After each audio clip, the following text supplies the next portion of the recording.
ভারতের সবচেয়ে সুন্দর আবার সবচেয়ে আবেগের রাস্তা কোনটা জানেন?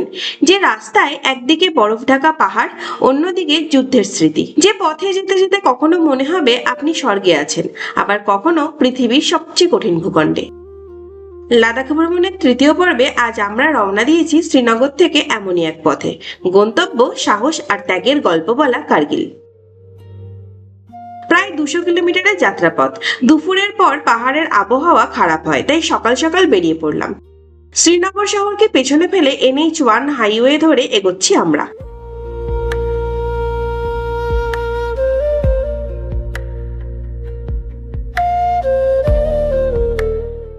একটু পরেই রাস্তার পাশে সিন্ধ নদীর দেখা মিলল। সিন্ধ সিন্ধু নদের শাখা নদী। নীল সবুজ জল, পাথুরে তীর, আর তার পাশে সবুজ চাষের জমি, পেছনে নীলচে পাহাড়।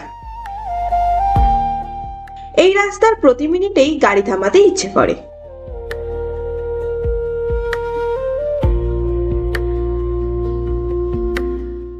শ্রীনগর থেকে বেরিয়ে গান্দরবাল পার করে সোনমার্গ হাইওয়ের ওপর গ্লেসিয়ার দাবায় দাঁড়ালাম আমরা।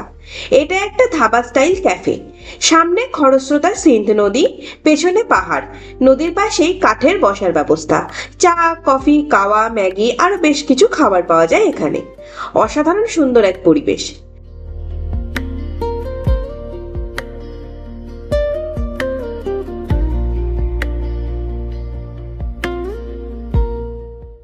বর্ষাকাল বলে নদীতে জল বেশি, তাই আরো একটু বেশি সুন্দর লাগছে জায়গাটাকে।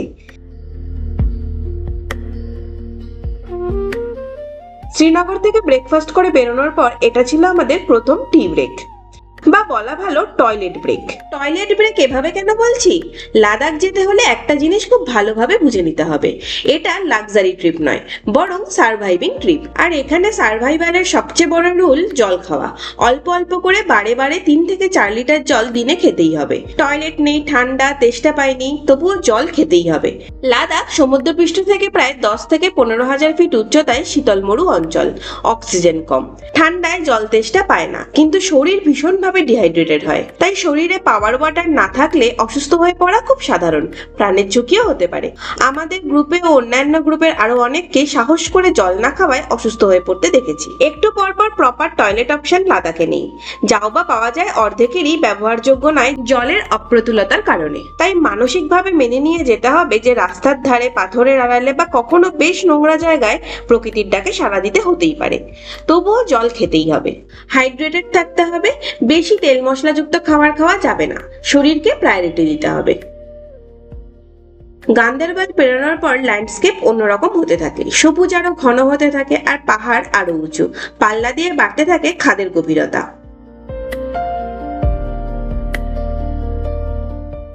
আমরা এখন সোনমার্গ টানেলের সামনে। আর্মি ট্রাক আসবে, তাই অন্যান্য গাড়ি টানেলের বাইরে অপেক্ষা করছে। সেই সুযোগে আমরা মনের মতো করে ফটো, ভিডিও, সেলফি তুলতে ব্যস্ত। কালো মেঘ তো আকাশে ছিলই, এবার ঝিরিঝিরি বৃষ্টিও শুরু হলো। এবার আমাদের টানেলে ঢোকার পালা।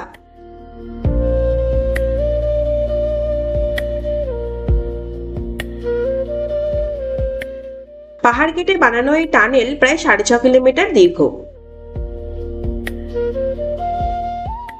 এই টানেল শ্রীনগর থেকে সোনমার্গ যাওয়ার পথ যেমন কমিয়েছে, তেমন সুরক্ষিতও করেছে। গগনগির ও সোনমার্গের মাঝের এই অঞ্চল শীতকালে তুষারধস প্রবণ হয়ে ওঠে।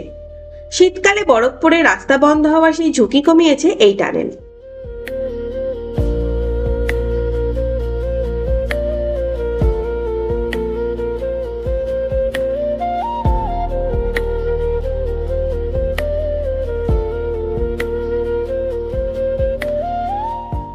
টানেল থেকে বেরোতেই চোখের সামনে খুলে গেল সোনমার্গ ভ্যালি।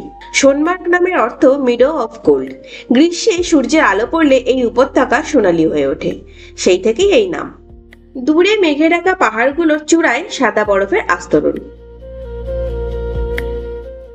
লোকাল অনেকেই আসেন এখানে পিকনিক করতে, বাইরে থেকে আসে টুরিস্টরাও থাকেন, নাইট স্টেও করেন অনেকে। তবে আমরা সোনমার্গকে পেছনে ফেলে জজিলা পেরিয়ে লাদাখ যাব। এর জন্য গাড়ির বিশেষ পারমিট লাগে।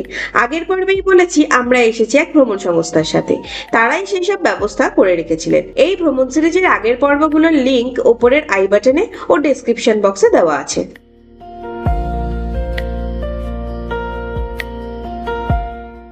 এখানে বিআরও কর্মীদের অস্থায়ী তাঁবু করেছে। দেখলাম আরো একটা ব্রিজ তৈরির কাজ চলছে। ব্রিজ তৈরি হয়ে গেলে এই পথে যাত্রা আরো সুগম হবে।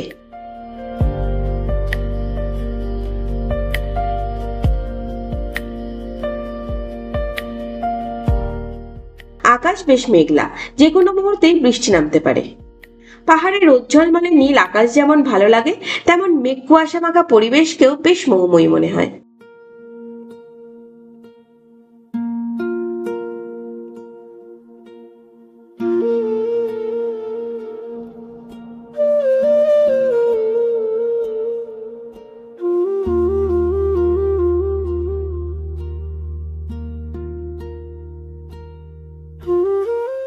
নিচে নদীর পাশের তাঁবুগুলো অমরনাথ ধাম যাত্রীদের অস্থায়ী আস্তানা। এই পথে গিরিখাত ধরে অমরনাথ ধাম যাওয়া যায়। ওই যে রাস্তাটা পাহাড়ের পেছনে বেঁকে গেছে, ওদিকেই অমরনাথ ধাম।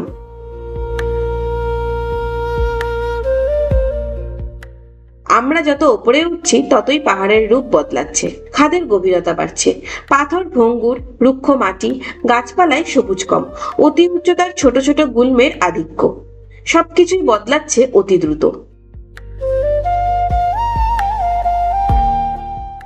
সামনে অপেক্ষা করছে কিংবদন্তি জজিলা। কাশ্মীর উপত্যকা আর লাদাখের মাঝখানে দাঁড়িয়ে থাকা এক রুক্ষ, ভয়ঙ্কর অথচ অপার্থিব সুন্দর পাহাড়ি গিরিপথ। সমুদ্রপৃষ্ঠ থেকে প্রায় 11,500 ফুট উঁচু। এই রাস্তা লাদাখের লাইফলাইন। কার্গিল যুদ্ধের সময় সেনাবাহিনীর প্রয়োজনীয় সরঞ্জাম এই রাস্তা দিয়েই পৌঁছেছিল লাদাখের দিকে।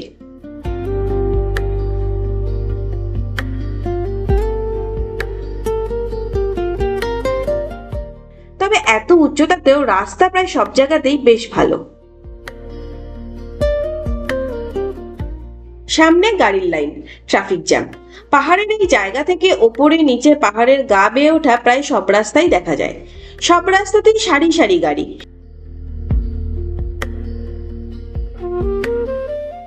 জজিলা পাসের এই রাস্তায় এরকম জ্যাম খুবই সাধারণ শুনলাম। জ্যামের কারণে প্রায় 3 ঘন্টা সময় বেশি লেগেছিল আমাদের।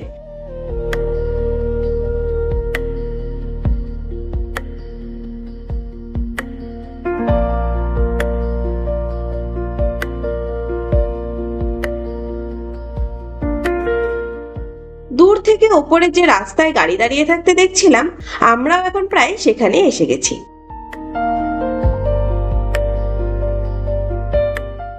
রাস্তার আগের বাঁক থেকেই দেখছিলাম রাস্তায় এক জায়গায় পাহাড়ি ঝোড়ার জল এসে পড়ছে, তাতে রাস্তা ভেঙে ধসের মতো হয়েছে। আমরা এখন সেই জায়গায় ক্রস করব।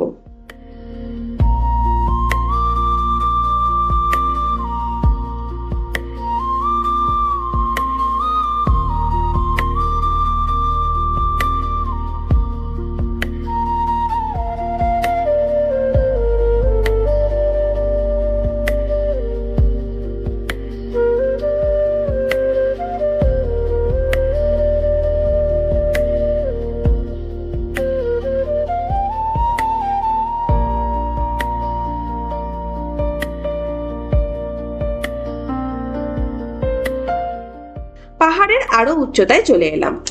চূড়াগুলো এখন আরো কাছে।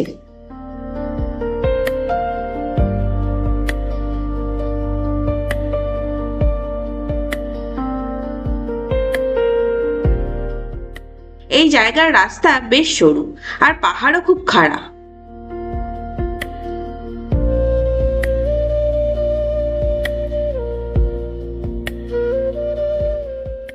আমরা জজিলা পাস ভিউ পয়েন্টের কাছে। আমরা অবশ্য গাড়ি থামাইনি, আবহাওয়া খারাপ, আমাদের অনেকটা পথ যেতে হবে এখনো। আর ভিউ পয়েন্ট থেকে যা দেখবো তা গোটা পথেই দেখতে দেখতে আসছি। ভিউ পয়েন্টের কাছে 2-1টা চা ম্যাগির দোকান রয়েছে।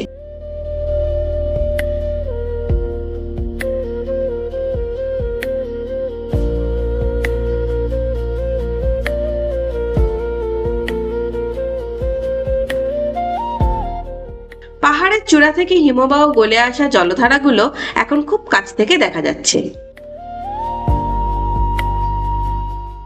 পুরো পাহাড়টাকে টপকে অন্য এক জগতে এসে পড়লাম, আর সাথে সাথে একদম ওপর থেকে অনেকটা নিচেও নেমে এলাম। জজিলা পাসের 0 পয়েন্ট। 0 পয়েন্ট মানে যেখানে সারা বছর বরফ থাকে। অতি উচ্চতা জনিত এলাকায় পৌঁছে গেছি আমরা। সেভাবে বরফ না পেলেও শুরু হলো বৃষ্টি।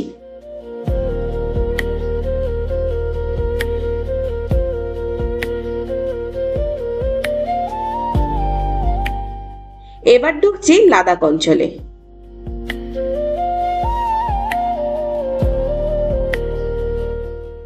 দূর পাহাড়ে বরফ, বৃষ্টিও পড়েই চলেছে। আর এখান থেকেই শুরু হলো লাদাখের ল্যান্ডস্কেপ।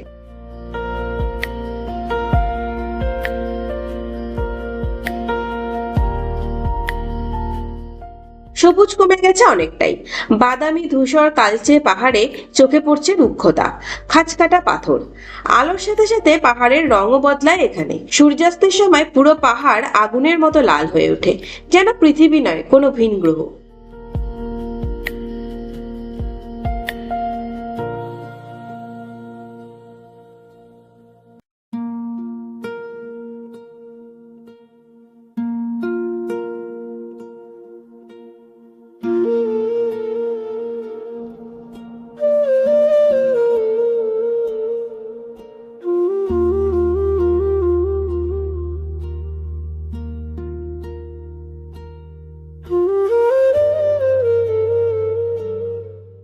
কিছুটা এগোতেই চেকপোস্ট। এখানে বেশ কিছু খাবারের দোকান আছে,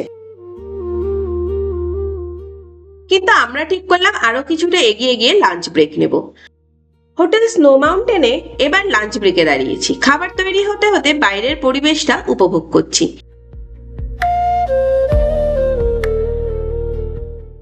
কেউ ভাত ডাল অমলেট নিয়েছিল, কেউ বা ম্যাগি। আমি ম্যাগি ভক্ত। অ্যাভেলেবিলিটি কম, কোনো রকমে সবার খাবার জোটাতে পেরেছিলেন ওনারা। লাঞ্চের পর আবার যাত্রা শুরু। বেশ রোদ উঠেছে এখন। বৃষ্টির পরের রোদে এক অন্যরকম মিষ্টতা থাকে।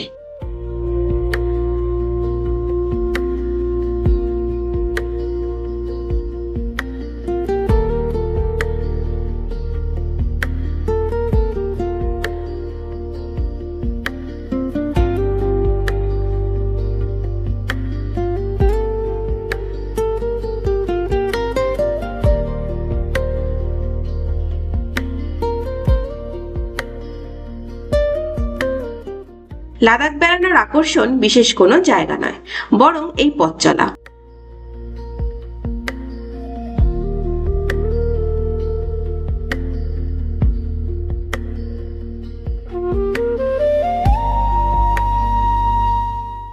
এক এক পাহাড়ের রং এক এক রকম।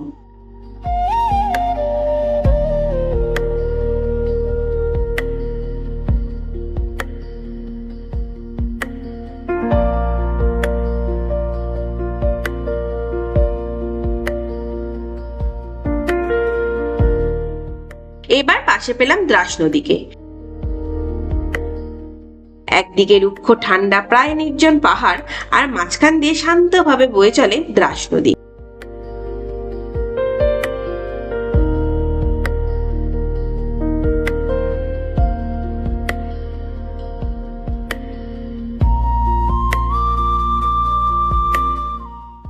এই নদীর জন্ম জজিলার কাছে বরফ ঢাকা মাছই গ্লেসিয়ার থেকে। তারপর পাহাড়ের বুক চিরে এই নদী এগিয়ে চলে পুরো দ্রাস উপত্যকা জুড়ে। কার্গিল যুদ্ধের সময় এই নদীর পাশের পাহাড়গুলোই ছিল যুদ্ধের অন্যতম গুরুত্বপূর্ণ এলাকা।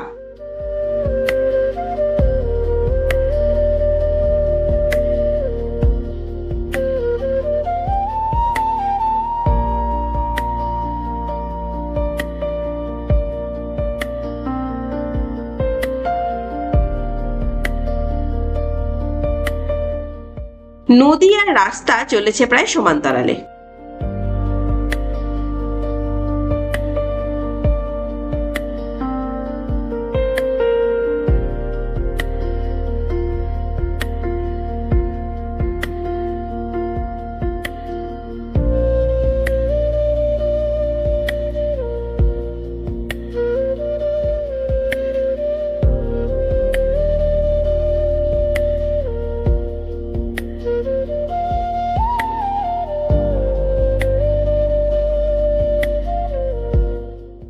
নদীর মধ্যে পাথরের রং কালো। পাহাড়ের গায়ে আবার সোনালী বালি পাথর, কোথাও লালচে তো কোথাও আবার সবুজের আভা।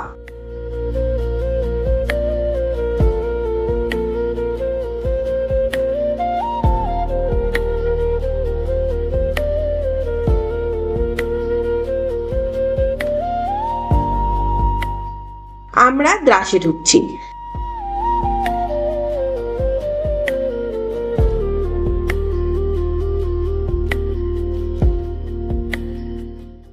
দ্রাসের মেইন মার্কেট। দ্রাস পৃথিবীর দ্বিতীয় শীতলতম জনবসতি। শীতকালে এখানে তাপমাত্রা নামে -30 থেকে 40 ডিগ্রি পর্যন্ত।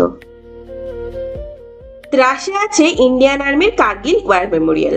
আমরা এখন সেই মেমোরিয়াল দেখতেই যাচ্ছি।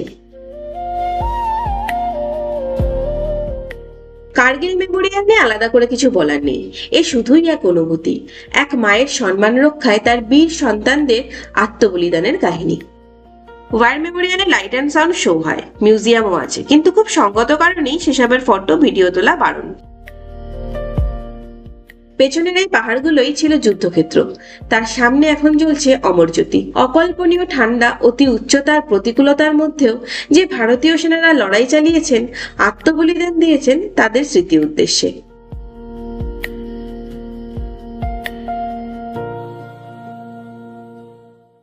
পাহাড়গুলোর পাথর অদ্ভুতভাবে লাল, জানেন তো?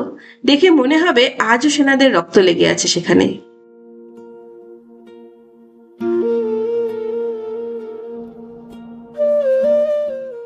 ওয়ার মেমোরিয়াল থেকে বেরিয়ে নেওয়া হলো সন্ধ্যার চা বিরতি। আকাশে অপূর্ব সূর্যাস্তের রং ছড়িয়েছে।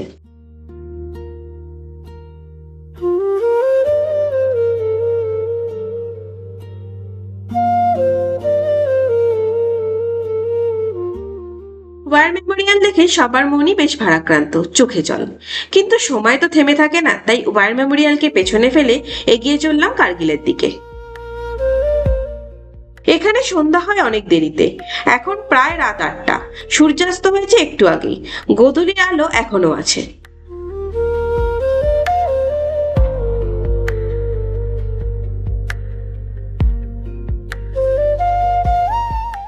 নিভে আসা নীলচে আলোয় বরফ গলা দ্রাস নদীর জল রূপোর মতো চিকচিক করছে।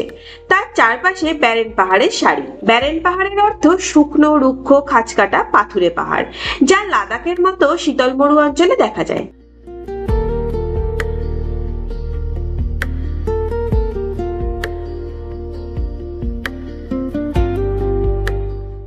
এখানে পৃথিবীর সমস্ত শব্দ যেন থেমে গেছে, শুধু নদী আর পাহাড়েরা কথা বলছে। এখন গোধূলির আলো নিভু নিভু, আমাদের যেতে হবে আরো অনেকটা। দ্রাস নদীর ওপর বীজ পেরোচ্ছি।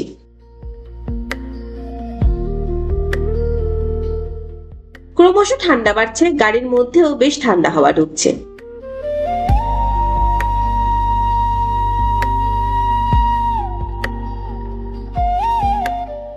বাদিকে দেখুন পাঁচিল দেওয়া। আসলে এই রাস্তাটা শত্রু দেশ থেকে দেখা যায়, আর তারা এই রাস্তাকে সফট টার্গেট বানিয়ে নেয়। সেনাবাহিনী থেকে সাধারণ নাগরিকদের গাড়ি দেখলেই বোমা বর্ষণ করতো সেই সময়। তার থেকে বাঁচতে বা ভবিষ্যতের বিপদ এড়াতেই এই ব্যবস্থা। খ্রিস্টপূর্বাব্দে ঝিলাম নদীর তীরে আলেকজান্ডার দ্য গ্রেটের সাথে রাজা পুরুষ যুদ্ধ বা আধুনিক যুগের অপারেশন সিঁদুর। ভারত মাতার সম্মান রক্ষার্থে বলি গেছে বহু প্রাণ, কিন্তু ভারতীয়দের দেশপ্রেম আর অদম্য সাহস ভারতবর্ষের জয়গাথাকে কখনো মলিন হতে দেয়নি বিশ্বের দরবারে। কার্গিল শহরে ঢোকার মুখে চেকপোস্ট।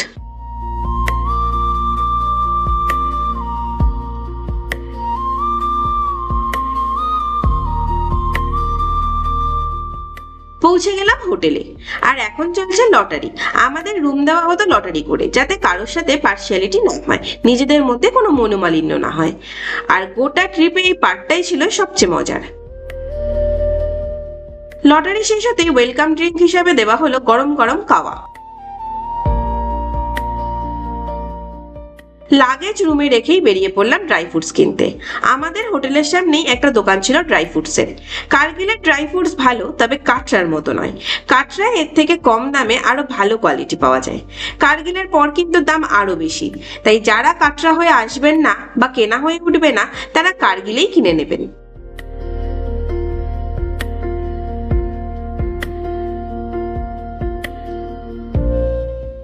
ড্রাই ফ্রুটস কিনে হোটেলের সামনের রাস্তা ধরে নিচের দিকে নামছিলাম কেক খুঁজতে।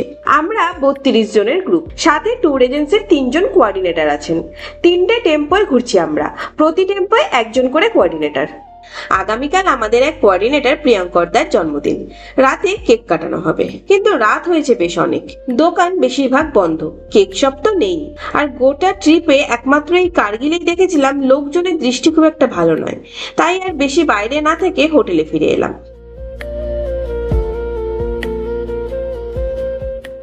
এবার ডিনারের পালা। কার্গিলের এই হোটেলে খাবার খুব ভালো ছিল, মেনুতে আইটেম ছিল প্রচুর, নতুনত্ব রান্না আর স্বাদও অপূর্ব।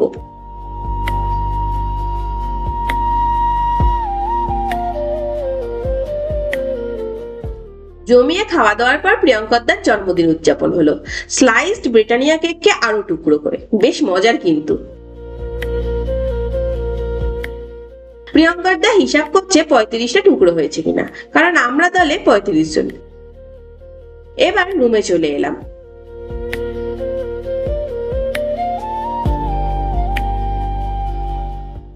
কার্গিলে আমরা ছিলাম হোটেল রয়্যাল গ্যাসোতে, বেশ ভালো ছিল হোটেলটা। ডাবল বেডেড রুমে 3 জন থাকতে হলে এক্সট্রা বেড প্রোভাইড করেন ওনারা। বাথরুমও বেশ বড়, পরিষ্কার পরিচ্ছন্ন, 24 ঘন্টা গরম জলের ব্যবস্থা আছে। এবার ঘুমানোর পালা। সকাল 8টার মধ্যে রওনা হব আরিয়ান ভ্যালি। সেই গল্প থাকছে পরের পর্বে। পাহাড়ের সেই গল্পগুলো মিস করতে না চাইলে চ্যানেলটিকে সাবস্ক্রাইব করে বেল আইকন প্রেস করে রাখুন।